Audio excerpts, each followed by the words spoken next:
वैसे तो आजकल किसी की मदद करना जैसे कि आउट ऑफ द फैशन हो गया हो। लोग आजकल इतने बिजी हैं कि गैरों की तो छोड़िए, अपनों की मदद के लिए भी हाथ आगे नहीं बढ़ाते। लेकिन कविता इस समाज से बिल्कुल अलग है। वो किसी को भी तकलीफ में नहीं देख सकती थी और इसलिए वह सबकी मदद कर देती थी। अरे क्या हुआ बहन, तुम यहाँ अकेली क्यों बैठी हो? कुछ नहीं बहन, अब मेरा इस दुनिया में कोई नहीं है, मेरे पति भी नहीं रहे। अब समझ में नहीं आता मैं क्या करूं। अरे भगवान पर भरोसा रखो बहन, वो सबकी मदद करता है तो आपकी भी करेगा।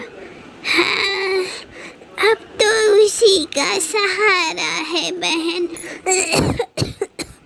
न जाने अब मैं क्या करूंगी, मैं अपना आगे का जीवन कैसे गुजारूंगी। ऐसा करिए, आप कुछ काम कर लीजिए ना, आप सब्जी ही बेच लीजिए, इससे आपका समय भी कट जाएगा और आपको कुछ पैसे भी मिल जाएंगे जिससे आप अपना काम चला सकती हैं।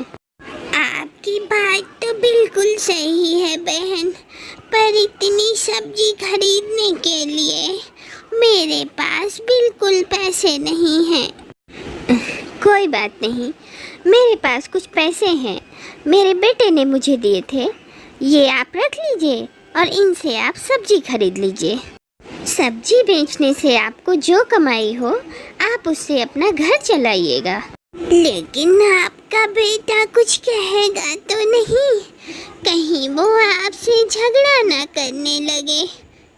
नहीं नहीं, मेरा बेटा और बहू दोनों बहुत अच्छे हैं, वो कुछ नहीं कहेंगे, आप रख लीजिए। आजकल आप जैसे लोग मिलते कहाँ हैं जो आपने मेरी इतनी मदद की।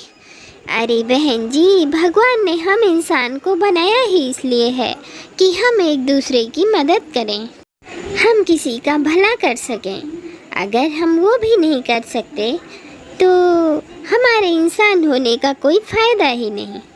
मैं आपका ये एहसान कभी नहीं भूलूंगी। अब कविता के पास जितने भी पैसे थे उसने उस औरत को दे दिए, लेकिन कविता ने कह तो दिया था कि उसके बेटे और बहू उसे कुछ नहीं कहेंगे, लेकिन उसे पता था कि अभी घर जाएगी तो उसकी बहू मीना आग बबूला हो जाएगी। फिर कविता सीधे अपने घर जाती है। फिर आप क्यों इतने पैसे दान कराई? माँ जी, आपको क्यों शौक लगा है सबकी मदद करने का? माँ जी, आप समझती क्यों नहीं कि लोग वैसे नहीं हैं जैसा आप सोचती हैं। पता नहीं दिन रात समाज सेवा करने का शौक लगा है। अरे बहू, वो औरत बहुत गरीब थी, उसका इस दुनिया में कोई नहीं था, इसलिए मैंने उसकी थोड़ी सी मदद कर दी। हाँ, ये घर तो अनाथ आश्रम है, सबकी मदद करते रहिए, पता नहीं क्या होगा आपका। जब देखो किसी को घर ले आती हैं, खाना खिलाती हैं, पैसे दे देती हैं, ऐसा ही चलता रहा ना तो हम एक दिन सड़क पर आ जाएंगे। अरे ऐसा मत बोल बहू, किसी की मदद करना तो पुण्य का काम होता है, भगवान अच्छा करने वाले का कभी बुरा नहीं करता। मीना को अपनी सास कविता का स्वभाव बिल्कुल अच्छा नहीं लगता था। कविता जब भी किसी की मदद करती तो मीना उसको खूब सुनाती, पर कविता ने कभी दूसरों की भलाई करना नहीं छोड़ा। अरे इमली, क्या हुआ? बहुत उदास लग रही है, सब ठीक तो है ना? माँ जी, मेरा बेटा बहुत बीमार है, कल रात से उसे बुखार है, उतर ही नहीं रहा है। अरे तो डॉक्टर को दिखाया कि नहीं? हाँ माँ जी, दिखाया, पर दवाइयाँ इतनी महंगी हैं कि मेरे पास इतने पैसे नहीं हैं कि मैं उसकी दवाई ले सकूं। अरे पर तू दवाइयाँ नहीं लेगी तो तेरा बेटा ठीक कैसे होगा?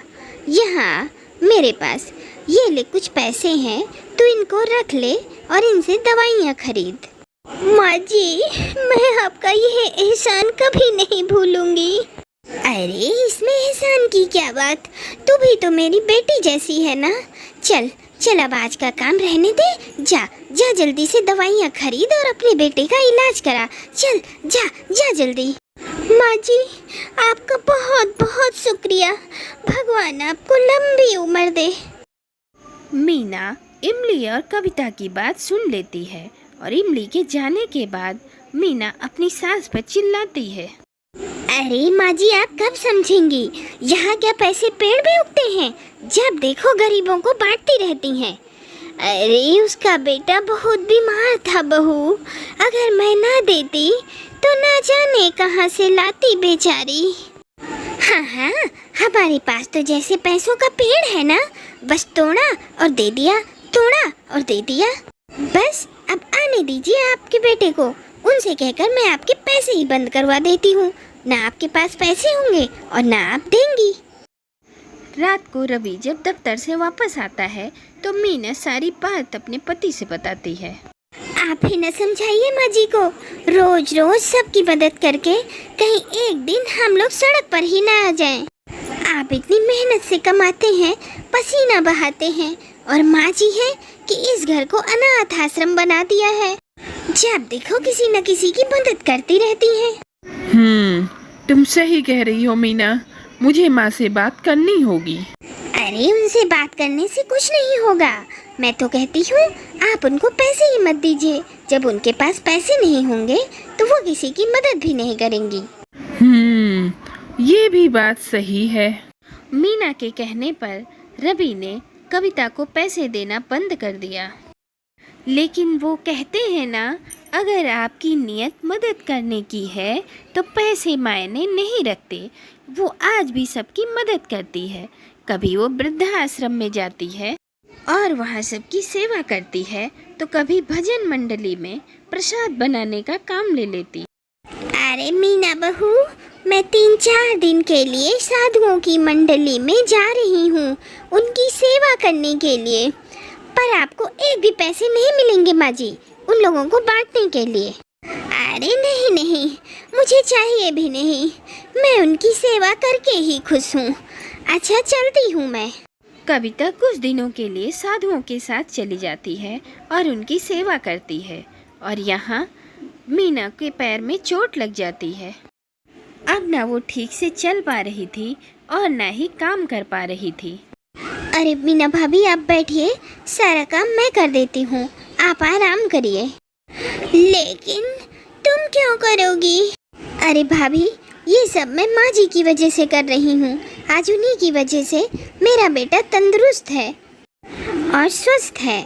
आज मैं उनका एहसान चुकाने के लिए, आप उनकी बहू हैं, इसीलिए मैं ये सब कर रही हूँ।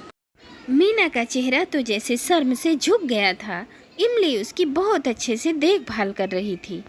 अरे इमली, बाहर देखना, कोई सब्जी वाला है क्या? आज घर में कोई भी सब्जी नहीं है। अरे भाभी, बाहर कोई बूढ़ी औरत आई हुई है। हाँ बताइए, क्या काम है? मैं ये सब्जी देने आई थी। ये कविता बहन का घर है ना? हाँ, घर तो उन्हीं का है, पर अभी वो बाहर गई हैं। मुझे पता है, और मैंने देखा तुम्हारा पैर टूटा हुआ है, इसीलिए मैं ये सब्जी देने चली आई।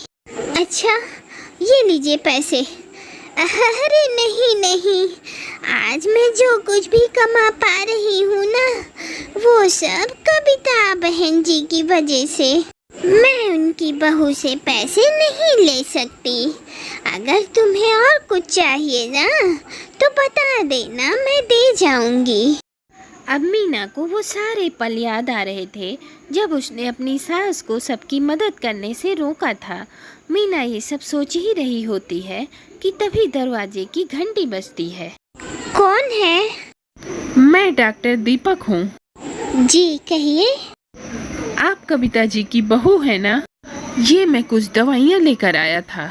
कविता बहन जी ने अस्पताल ने मरीजों की इतनी मदद की है ना कि बस मैं उनका एहसान चुकाने के लिए बस ये थोड़ी सी दवाई लेकर आया हूँ। मीना के आंसू तो रुक ही नहीं रहे थे।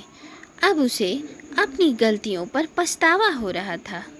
कविता के आने के बाद मीना में बहुत बदलाव आ गया था। अब तो वह खुद लोगों की मदद करने के लिए आगे रहती थी।